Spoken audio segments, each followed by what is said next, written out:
We do have a list of demands that we're working with the inmates on now, and we're pleased right now in that negotiations are going on using a third party. We're using the FBI negotiators reporting back to me.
Have you heard anything from inside? That's what I'm trying to find Where out. does she work? Medical records.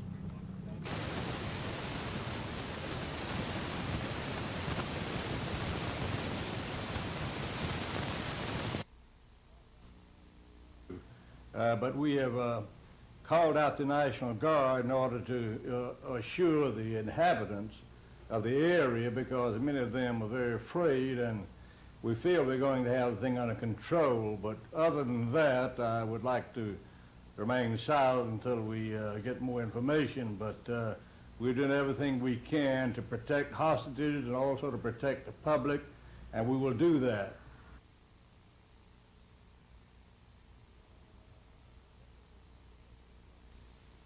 The takeover started at mid-morning. An undisclosed number of inmates armed with guns took 22 prison employees hostage. Among them, Warden Larry Spears and 10 women. Several employees were wounded in the takeover. 2 reportedly kicked and beaten into unconsciousness. 1 inmate was shot. Within a short time of the initial violence, wives, husbands, brothers, and sisters of prison employees and inmates started gathering at the prison gate, waiting for news about their loved ones. I haven't heard anything. My brother was off duty, but he was called back over here, and my sister-in-law was on duty today. She works in the mailroom in the pharmacy. But news coming out of the prison was sporadic. Early on, officials were uncertain as to how many hostages were being held, how many inmates were involved, what kind of weapons they had, and how they got them. What eventually emerged was a standoff, the inmates controlling one part of the prison, the authorities surrounding the whole place. By noon, officials were saying things had cooled down considerably. The negotiations were underway. Later, Prison Commissioner Fred Smith came out to say the talks were going well. We do have a list of demands that we're working with the inmates on now. But after only a few moments, he went back to the prison. The St. Clair facility has been here for 2 years. When it was opened, it was hailed as part of the solution to the state's prison overcrowding problem. But by late afternoon, the problems at St. Clair still seemed far from being over. Tom Foreman, WSFA TV News, St. Clair County.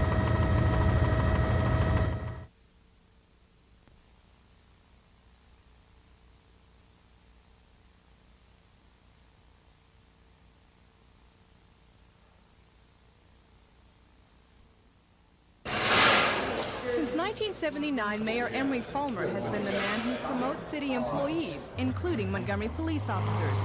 He bases his promotions on lists made up by employee supervisors. The Personnel Board sends me a list of names of 5 officers, and from that list I can select any one of the 5 that I want to. Fulmer testified that he regularly commends officers who do good work, and that it's his right to promote or demote someone. But Island claims that violates his First Amendment rights, because he says Fulmer promotes those who support him politically and punishes those who don't. Well, that's just not so, and there's been no testimony other than Steve Island, and it was very interesting that going back and looking and researching, we find that his name was on a petition supporting me in one race some years ago. Under defense questioning, another witness, Sergeant Larry Armstead, testified that he had filed a petition to intervene in this lawsuit.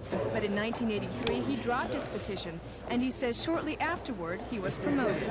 Officer Island wants two things out of this case: an objective evaluation test, which Mayor Fulmer says he wholeheartedly supports, but that would have to be approved by the federal court first. He also wants a promotion, and that's something the mayor does not support. Terry Stanton, WSFA TV News. We have received 631,984 returns requesting refunds, and of that amount, 478,000 we have sent 478,000 checks out.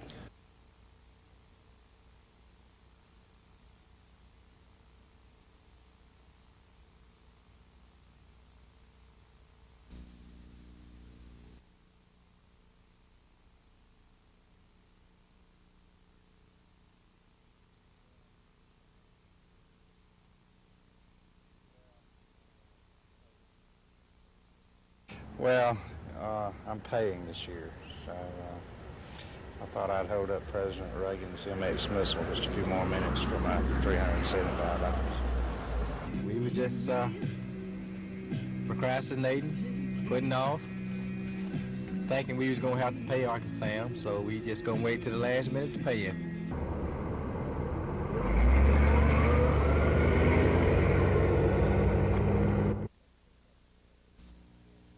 Take over for the rest of the meeting, please. Thank you very much, Joe. Again, we'd like to welcome district rangers on other parts of the forest that are not with us this evening. Walkerdale, he has recreation, our planning officer, soils and water, and let's see, that's meant, and the forest plan, the proposed forest plan. Planning staff. As we started approaching darkness, I made the decision that we would not go all night, as other states have, and go into days and days of negotiations, because we don't feel that that works, and that's still our policy. And so we told them, I told them personally on the phone that my patience was running short and that we would not go past dark. However, we did, and the reason that we did was because things did start moving, and they did start releasing a couple of inmates at a time. Excuse me, a couple of our employees at a time. What?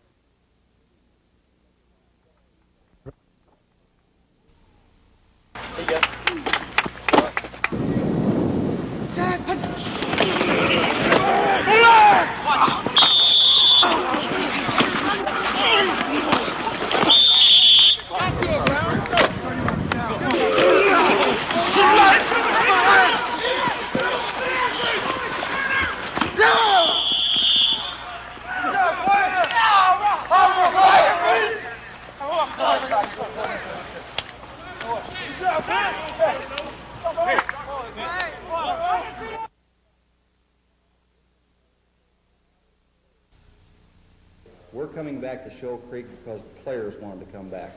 The PGA has always made a very strong effort to stay in very close contact with the players. And we feel very strongly that the championship is number one for the players. It's not really for the PGA or for Shoal Creek or anyone else. It's for the players. And we've kept very close contact with them. And particularly afterwards, after the '84 championship, we had many conversations with a lot of them, and I can tell you that it was just unanimous that in their enthusiastic responses that we should come back here.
I think that we should have got it in the trees, but the administration thinks it's too hard to clean up, so we decided that we'd do it a different way, and we just put it all over the green on the ground.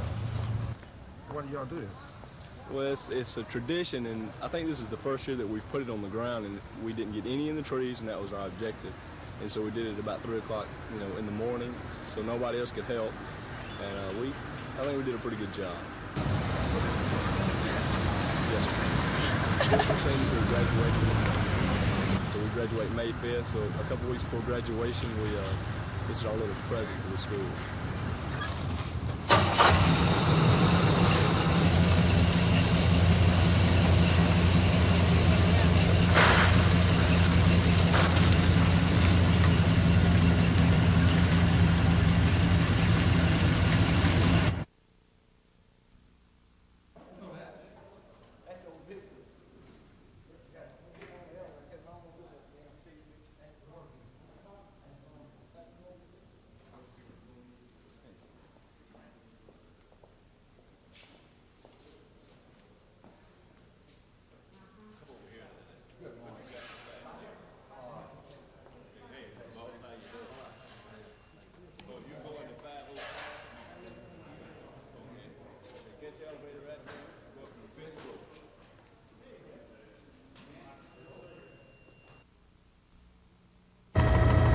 St. Clair Correctional Facility remained under prison-wide lockdown today.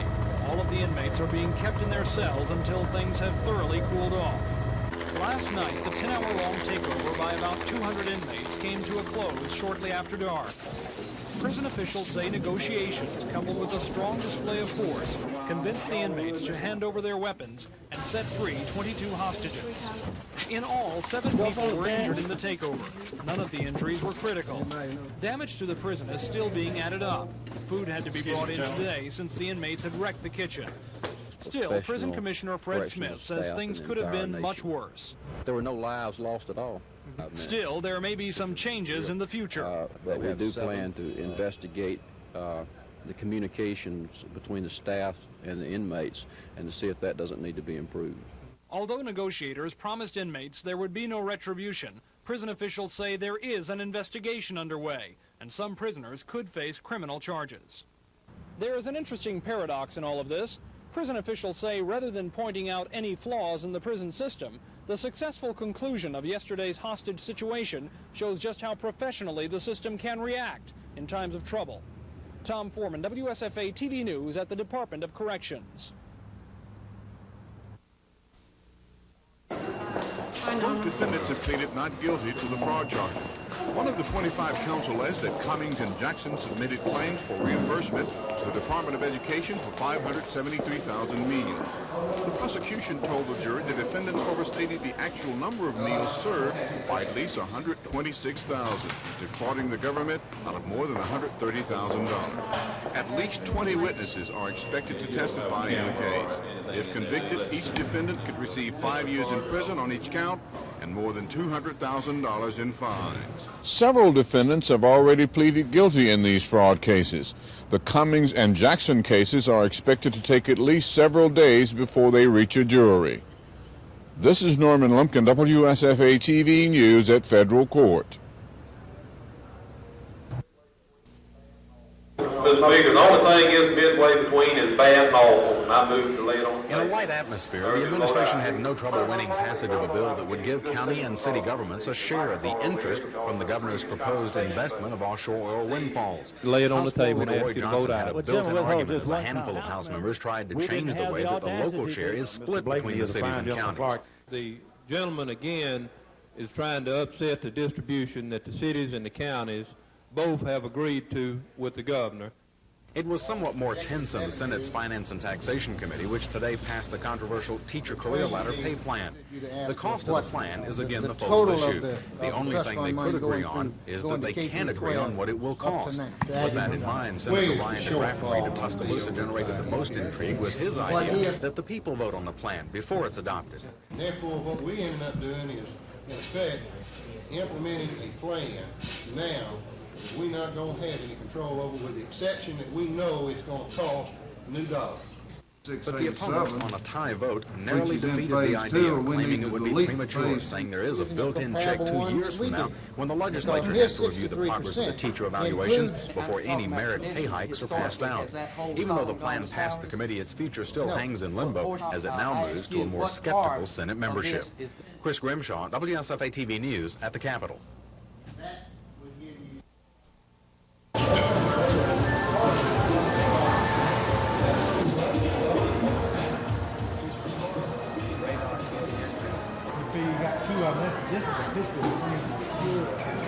We have all kind of aircraft missiles. We have a few bombs here that they can look at. This is all for the munitions field, the 187th CAM. And we have some radar-guided missiles, some video-guided missiles, 20-millimeter Gatling guns, whatever they'd like to see. We can come on out here, we can tell them all about it.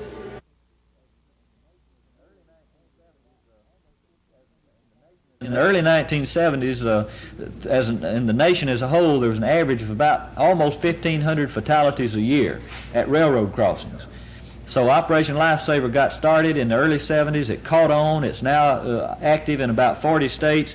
In 1983, and that's the last year that there are statistics, there were only 386 fatalities nationwide. Very dramatic decrease. And you can see Alabama's figures reflect a similar kind of decrease.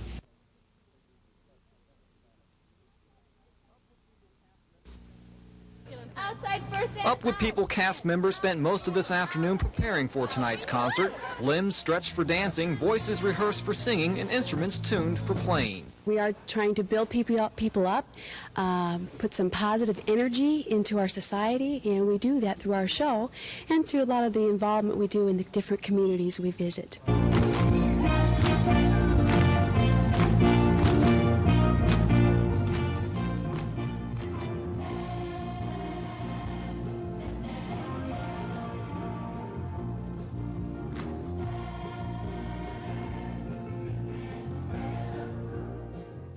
I've gone through some experiences that, I never thought I could. It pushes you to the limit at times, the program, and you don't think you can go any further, go any harder, and you do. And I've learned that a lot about myself.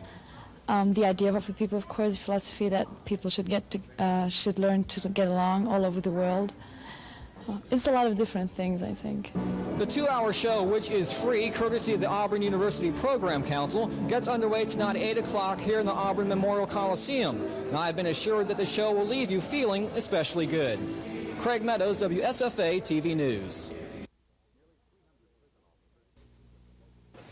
Nearly 300 prison officers, state troopers, and local police were involved in the massive show of force that helped end the 11-hour siege at the prison. These inmates were part of the nearly 200 who took part in the violence, which saw nearly 24 hostages taken. The apparently spontaneous violence stemmed from what prisoners called oppressive restrictions. We have the psychological pressure that is steadily hitting us every day. And it built up and resulted in this. Their list of about 30 demands included privileges to grow long hair and have greater freedoms within the prison. Throughout the day, Prison Commissioner Fred Smith negotiated the release of some of the hostages and inmates who had been injured, but he refused to give in to the demand, saying he was ready to use force if necessary to end the siege. I told them personally on the phone that my patience was running short and that we would not go past dark. Just minutes before 8 last night, the inmates released the balance of their hostages, dropped their guns, knives, and clubs, and gave up. Smith says all of the inmates returned safely to their cells with a promise of no retaliation, but he says each inmate involved will face possible charges in connection with the violence. Chris Grimshaw, WSFA TV News in St. Clair County. Considering his tremendous skill on the football field, it should come as no real surprise that Auburn running back Bo Jackson was presented a prestigious award today. During his athletic career, he has no doubt won a room full of awards. The surprise is that Bo won this particular award for his athletic skill away from the football field. At a luncheon in Auburn this afternoon, Bo was presented the Olympia Award, an award sanctioned by the U.S. Olympic Committee and sponsored by Southland Corporation. Each year, the award is given to outstanding amateur athletes for their athletic and academic accomplishments. Out of some 409 athletes, Bo was one of only 9 chosen. He earned the award for his athletic ability in track and field and baseball. Football, not being an Olympic sport, wasn't even taken into consideration. A perfect illustration of this well-rounded and extremely gifted young man. This is the most important trophy that I've received in my life of receiving trophies. It really gives me the spirit to further my education, my athletics, and my commitment to children even farther than I've expected, and I think that's what I'm going to do. The immediate goal of the Southland Corporation is to encourage young athletes to strive and achieve. Vincent Bo Jackson continues to do both. In Auburn, Mark Thornhill, WSFA 12 Sports. Does things for a school, as community, someone has a sense of family, and somebody who, of course, is a great athlete, no matter what the sport. With Kai.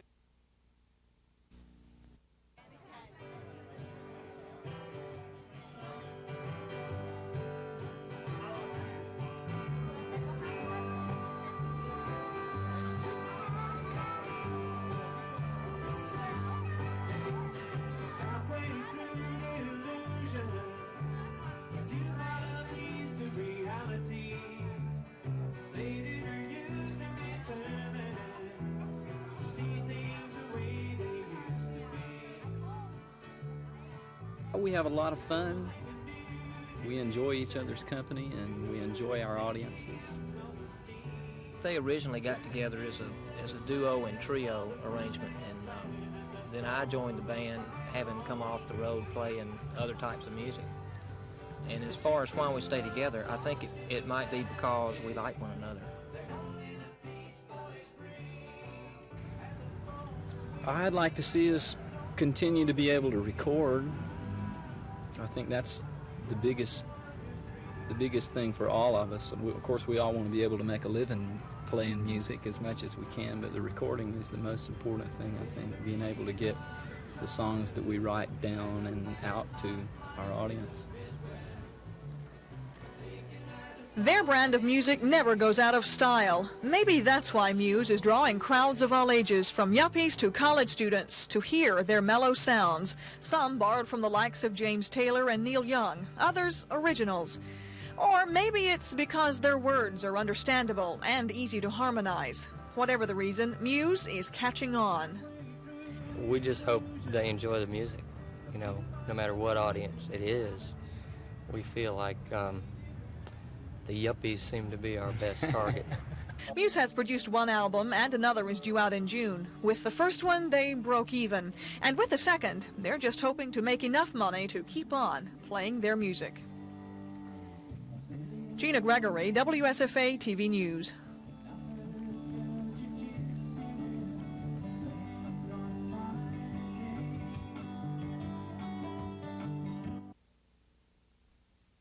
Alabama, Mobile, and Birmingham, we'd like to present you with this gift. Congratulations.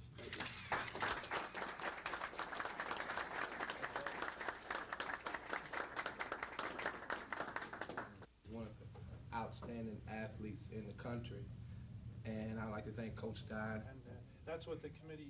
Well, I think that trophy that I received this afternoon, it's the most important trophy that I've gotten in all my years of receiving trophies. And I'm just going to take it and I'm going to cherish it.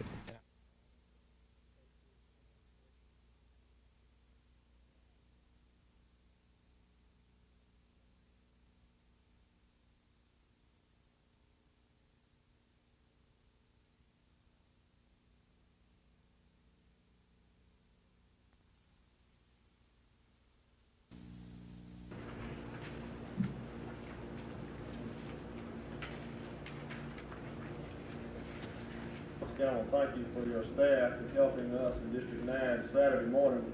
Friday night. Here's 74 names that can confirm what I'm saying.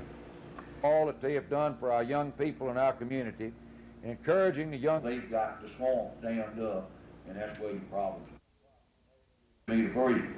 You buy a piece of property next to a swamp, and there are beavers out there, you can expect it to be dammed up. And that's just a fact of life. Our experience is that before we get through dynamiting a dam, is that they're back there building it again.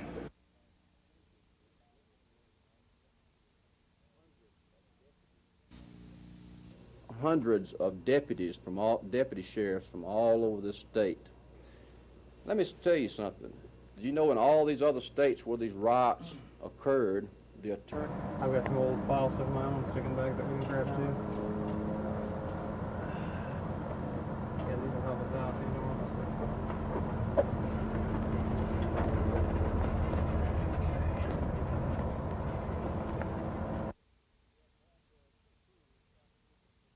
We have had two crews at the prison for most of the afternoon. Tom Foreman is just back from St. Clair County. Basically, Tom, how did it start and what's going on right now?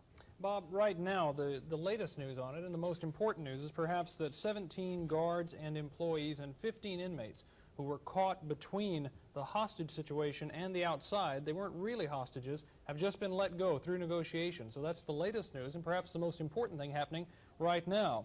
The takeover started just after 10 o'clock. An undisclosed number of inmates armed with guns that were allegedly smuggled into the prison took 22 hostages, among them the warden of the prison, Larry Spears, and 21 others, including 10 women. You can see the prison here. These were some early aerial shots taken of it before even helicopters were kept back from the scene. Within just a short time of the people being taken prisoner, relatives of the people involved, wives, husbands, brothers, sisters of prison employees started showing up at the gate seeking news of how their loved ones had fared. 5 employees were wounded in the takeover. 2 were kicked and beaten into unconsciousness, we are told, by prison officials. 1 inmate was shot. His condition is unknown at this point. But news coming out of the prison has been sporadic. Early on, officials were uncertain as to how many hostages were being held, how many inmates were involved, and what sort of weapons the inmates had. What eventually emerged was a standoff with the inmates holding part of the inside of the prison and the authorities in charge of the outside, state troopers and guardsmen, or various guards and other lawmen surrounding the whole perimeter of the place. By noon, they said things had considerably quieted down inside the prison, but there's still no word on what the prisoners' demands were, even when Prison Commissioner Fred Smith came out late this afternoon to talk a little bit about the negotiations. We do have a list of demands that we're working with the inmates on now, and we're pleased right now in that negotiations are going on using a third party. We're using the FBI negotiators reporting back to me. Governor Wallace, meanwhile, has been assuring the people who live around the area, this is a very rural part of St. Clair County, but there are a few small towns around there, assuring them that there will be no troubles. But we have called out the National Guard in order to assure the inhabitants of the area, because many of them are very afraid, and we feel we're going to have the thing under control. But other than that, I would like to remain silent until we get more information, but we're doing everything we can to protect hostages and also to protect the public, and we will do that. Bob, they say when the St. Clair County facility was open just 2 years ago, prison officials said this would be part of the solution to the overcrowding problem in the state, but right now it's the problems at St. Clair that are foremost in state officials' minds. Briefly, any idea of what the inmates are after, what their demands may encompass? The demands have been so far kept quiet. Nobody really knows what they're after. A mother of one of the inmates was there early today, and she mentioned some complaints about some of the living conditions in the prison, but those were pretty vague, and again, that was one person's opinion. So, in general, officially, they're keeping quiet about what the demands are and what that's going to lead up to. Okay, thanks very much. Tom Foreman, just back from St. Clair County with the latest report on what's going on. We have another crew in St. Clair County at the prison. We'll have an update tonight at 10 o'clock. 250 people attended the 4th Annual Victims' Rights Conference, marking the anniversary of a movement that has sparked passage of victims' rights legislation on the state and federal level. One of those attending the session is Marlene Young of the National Organization for Victims Assistance. She says a new federal funding law means more help for crime victims. I think with 37 million Americans being victimized each year, it means many of us come into the criminal justice system.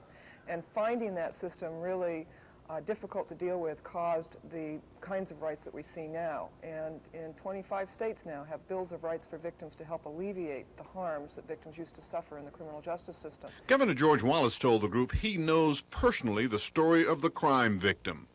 Well, For 13 years, I have suffered as a result of a criminal act. So I want everyone to know that there's no one, you're not looking at one here who is light on crime. He wants to be heavy on crime. However, it has increased so much during the last number of years as a result of decisions of the Warren Court. Wallace also told the victims' rights group while compensation for victims is increasing, the fight against crime must continue. This is Norman Lumpkin, WSFA TV News reporting.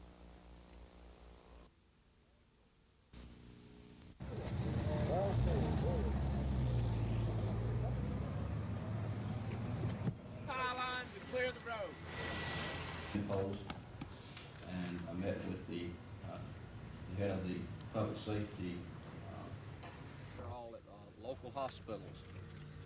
Any demands?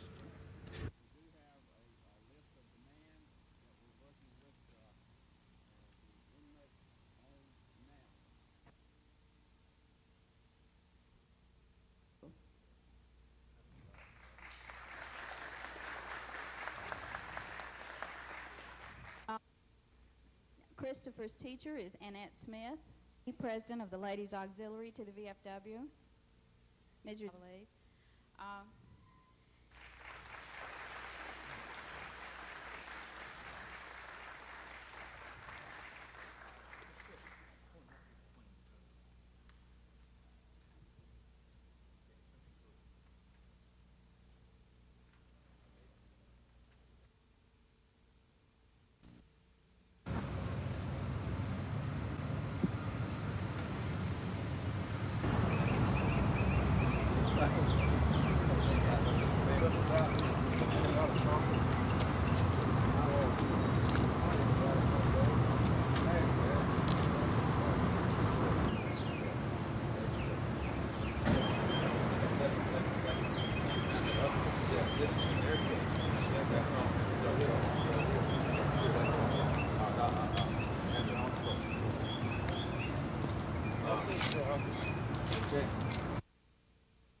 Those people that actually file for benefits the week of April 1st, or we should say the week it ends April 6th, and are eligible to draw benefits, or can continue to draw those benefits until their maximum benefit amount or whatever money they have in their account is exhausted.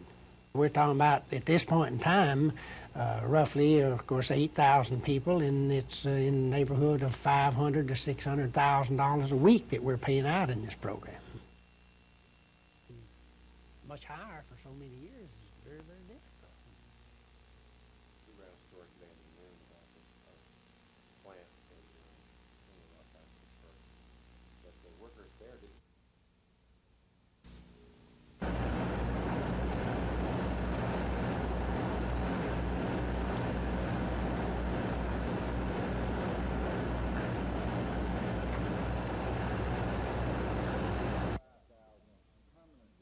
Be about 5,000 permanent jobs and probably 2,500 part-time jobs once we're open and running. And of course, we're running about 1,500 construction jobs right now.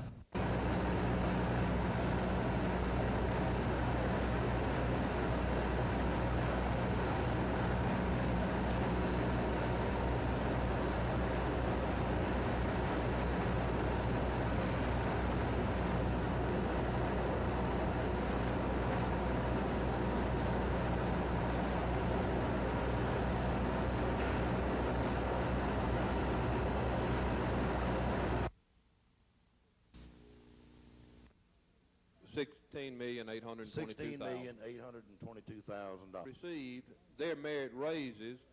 That now passes it as well, or do we want to do that? The complaint is not so much with the bill as a whole as it is with the lawyers on the Judiciary Committee. The state ethics law says that a lawyer or anybody cannot have a monetary gain and vote on a bill like that. But, you know, we've been...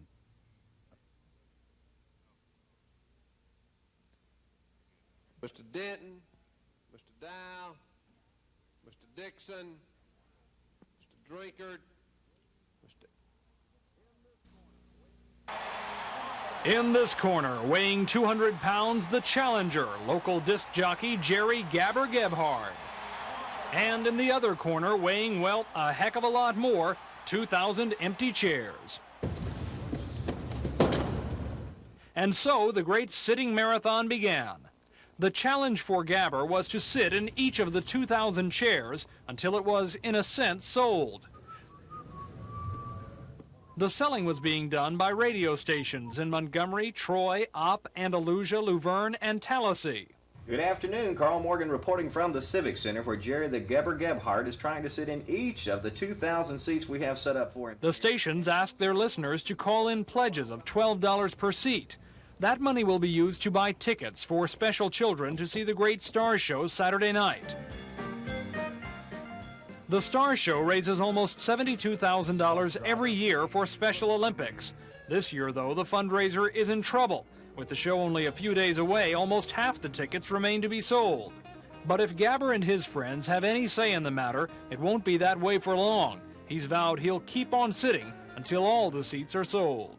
While there's certainly a good cause being served here, there's also a lesson for the rest of us to learn. And that is, if you're going to do something well, you have to start at the bottom. Tom Foreman, WSFA TV News at the Montgomery Civic Center.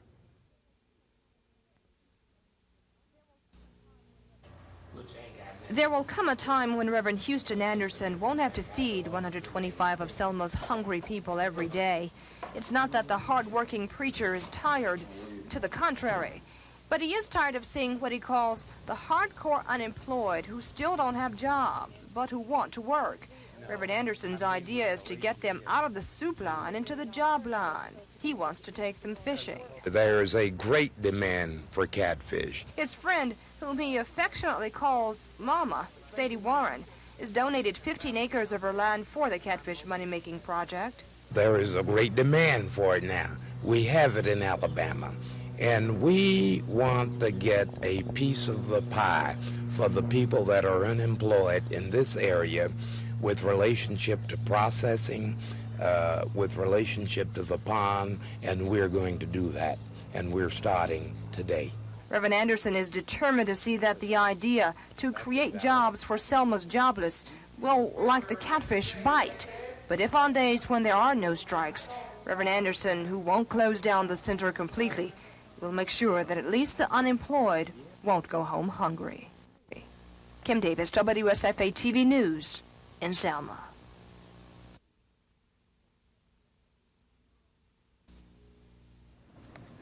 That we had set aside for penalty.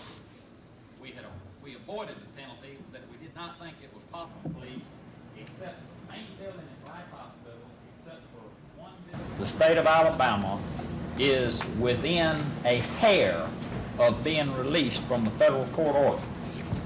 If we get adequate funding in this session of the legislature, I expect that within the next 6 or 8 months, but before this legislature meets again, that the likelihood is that we will be released from that court order.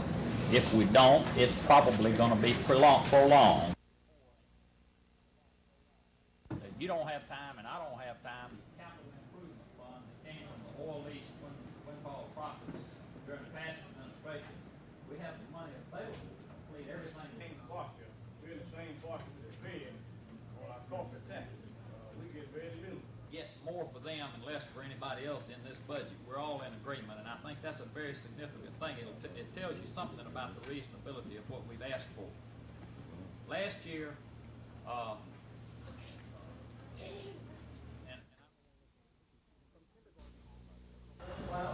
From kindergarten on up, Governor Wallace wants to see $295 million spent on buildings and equipment to put in them. About 2/3 of the money will be split between grade schools and higher education. The grade school dollars will be passed out on a student attendance average, and for Montgomery County, that will mean $4.8 million. For the colleges and universities, the formula will mean nearly $15 million for the Auburn campuses and more than $18 million for the University of Alabama system. The rest of the $295 million bond issue is spent on various special projects the governor wants, including $12.5 million for a supercomputer to enhance college research efforts, and $19 million to encourage local school systems to consolidate various schools. There's also $45 million set aside that can be spent at the governor's discretion. But Finance Director Henry Stegall says there's no truth to the charge that the administration used this bond issue as leverage to move the controversial teacher career ladder pay plan through the legislature.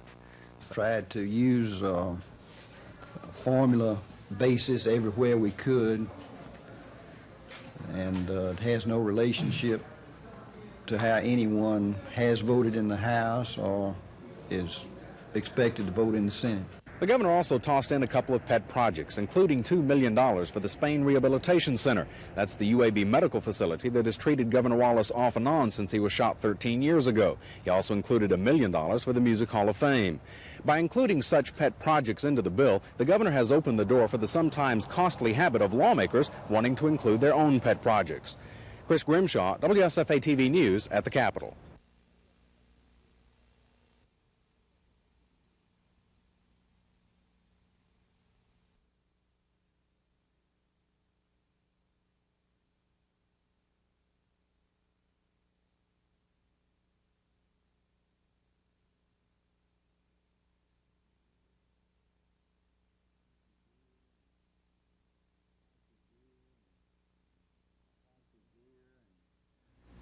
Severe and crisis situations. Mechanism that they're setting out in this something that another member of the panel will be selected by Alabama State University who cannot pass the would agree to, and obviously they rescinded and said they wasn't going to agree to it because if they knew they are wanting to grant in education something that might be around the 1st of June had been named Henry. Had been taken ill, and he said, I love singing group. How many of you have ever one? I'm at the end of my speech no more than 15 minutes beginning as possible. Fair play is fair play. In the restroom, just hold on while it comes along. And I want to get this into. I love the Methodist Church, but she had reached the point where she had to go into the nursing home. And the pastor went. For practically every other segment of the federal budget won't make the About enough to send them to MIT. Get strong, really. All my life I've heard that we have to get control of waste. In fact, I believe that Congress, when all is said and done, is capable of taking stock. And the great danger in what we're doing is, so here we go. I hope they get an appreciation for the way things really are, and they tend to understand a little better that Congress is like a giant machine, perhaps, and that it's not always easy to come up with the answers to the problems in our country. Control it and say, okay, this is what happened, Mr. The economy. And today, many smaller farmers are looking bankruptcy squarely in the face. In the past, farmers could rely on Uncle Smith for plant continuity. They argue that margins for the Congress, there's both an economic and a social. Well, we might need there was another one. Yeah, I'll tell Lieutenant.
Put it on.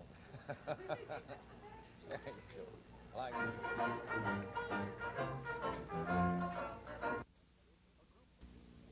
it. A group from Disney World, led by none other than Mickey Mouse himself, arrived in the capital city late yesterday. News of the visit quickly spread among the young at heart. This morning, the troupe, along with Mickey, Donald, Pluto, and Goofy, paid a visit to the Montgomery Therapeutic Recreation Center to spread smiles, laughter, and a memento of the joyous occasion.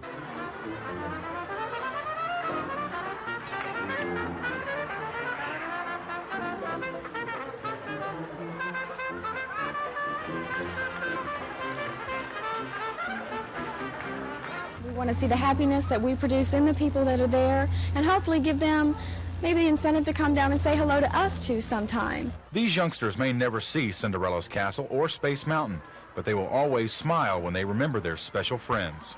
They're happy and they're enjoying life and they're making the most out of life and they're excited, and that's therapeutic to anybody. So, you know, this is what I think it means to them. They're just having a ball. The Goodwill tour of 70 cities in 3 months is nearly complete. Tomorrow morning, Mickey and troupe will pack up and board the official Disney plane, the 234 Mickey Mouse, and head for Mobile, where a few more kids will have a chance to enjoy a little happiness. Dean Argo, WSFA TV News.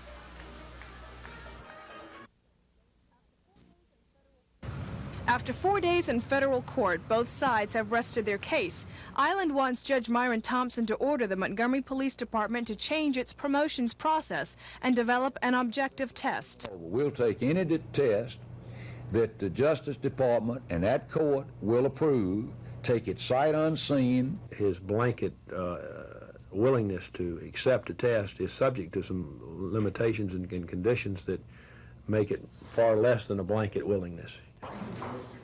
Island is the same officer who wrote a poem criticizing Mayor Fulmer, sued the city when he was demoted, and lost. He now claims promotions are given to officers who politically support Fulmer, and no consideration is given to education and experience.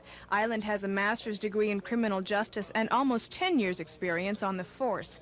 Mayor Fulmer testified he places more value on street sense, or mother wit as he calls it, but he says he has not denied promotions to officers based on their political beliefs. Mr. Island's name has never been before me on a sergeant's list, which means that he's never been high enough on the promotion register to make the top 5.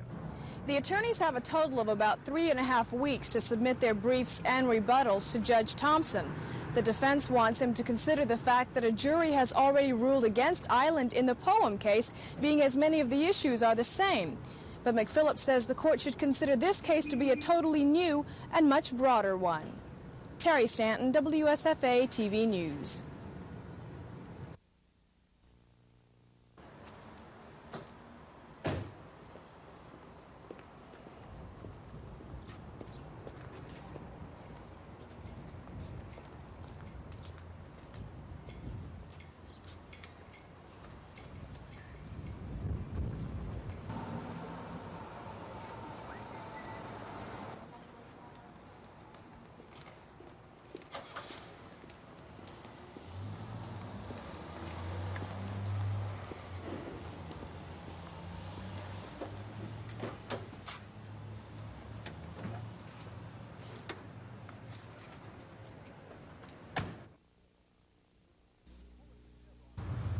When you pull into Chevron stations around Montgomery these days, you might pull out with more than a tank of gas. You could get a few tips on how not to get robbed.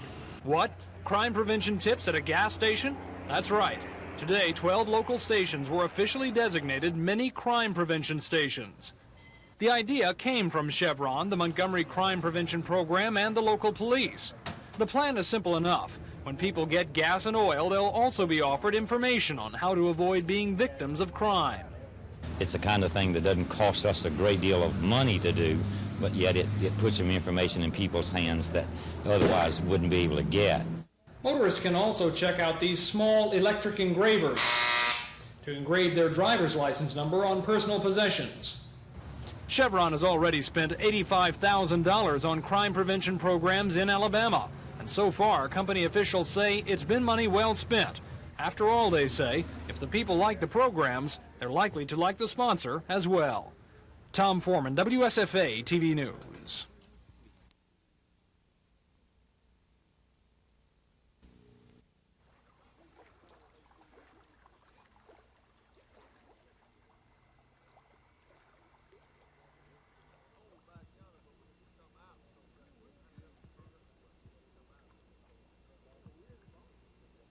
because of the conditions of the accident, we don't know exactly what location to drag in. We're talking about a 2-mile stretch of the river, and it's with all the obstacles at the bottom of the river, it's very difficult to drag at this time. So we're mostly just doing surface patrolling.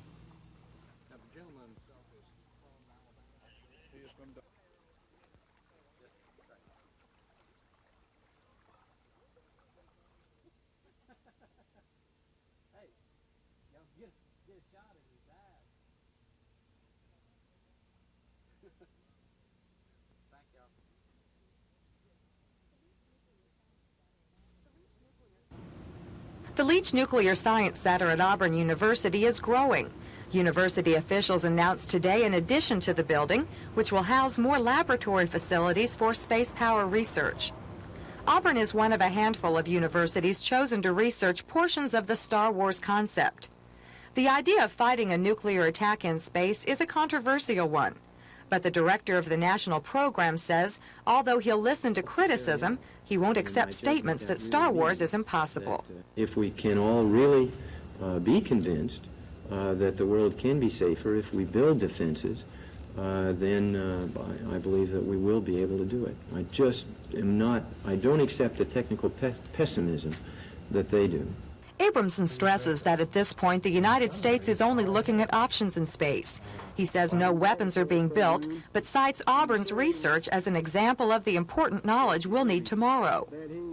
Abramson believes the Star Wars technology could make this a safer world, but even the former astronaut admits in the end it will be up to us. In the end, I think the solution to these kinds of problems really are it's in the human heart. Carrie Gordon, WSFA TV News.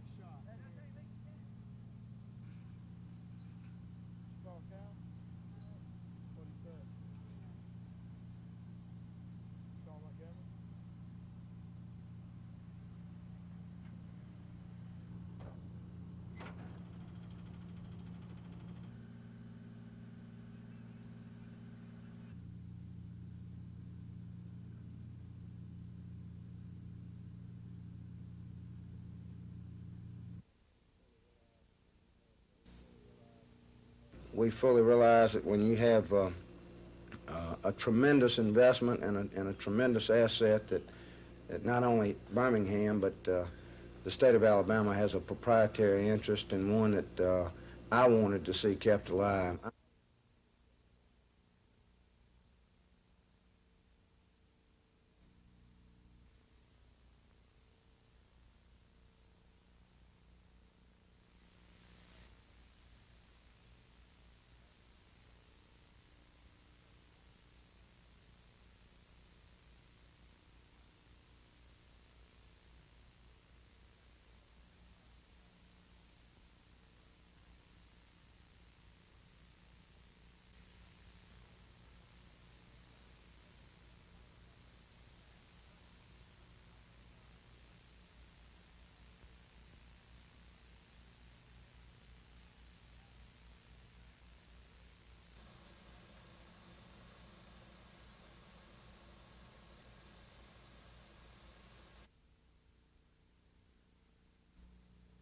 These programs in private agencies.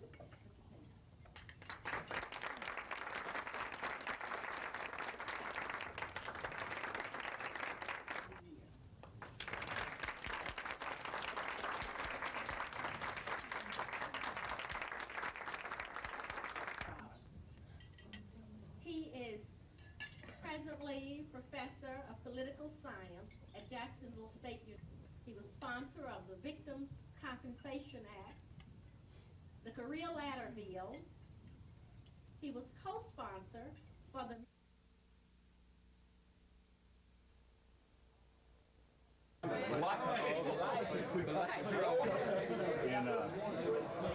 right around it.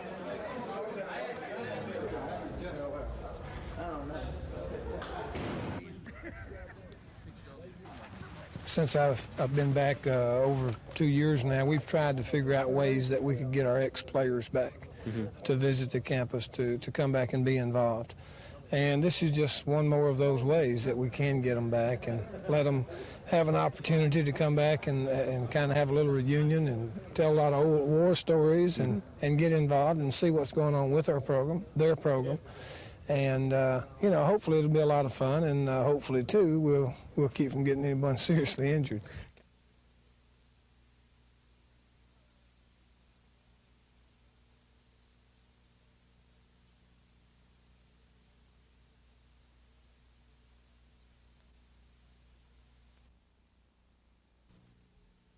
Who can't learn to use these books the careful right way?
One more question. Yes, sir. Which way is Judge Thompson? Morning. How you doing?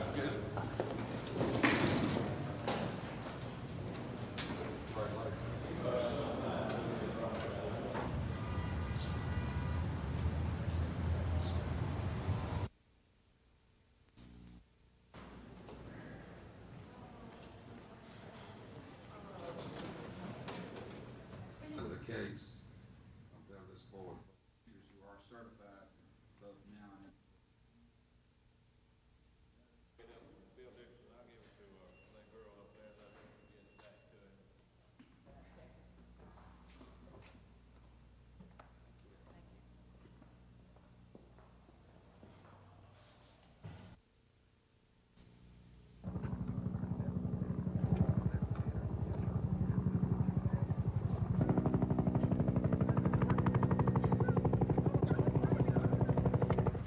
There were 2 Army aviators and 1 Department of the Army civilian on board.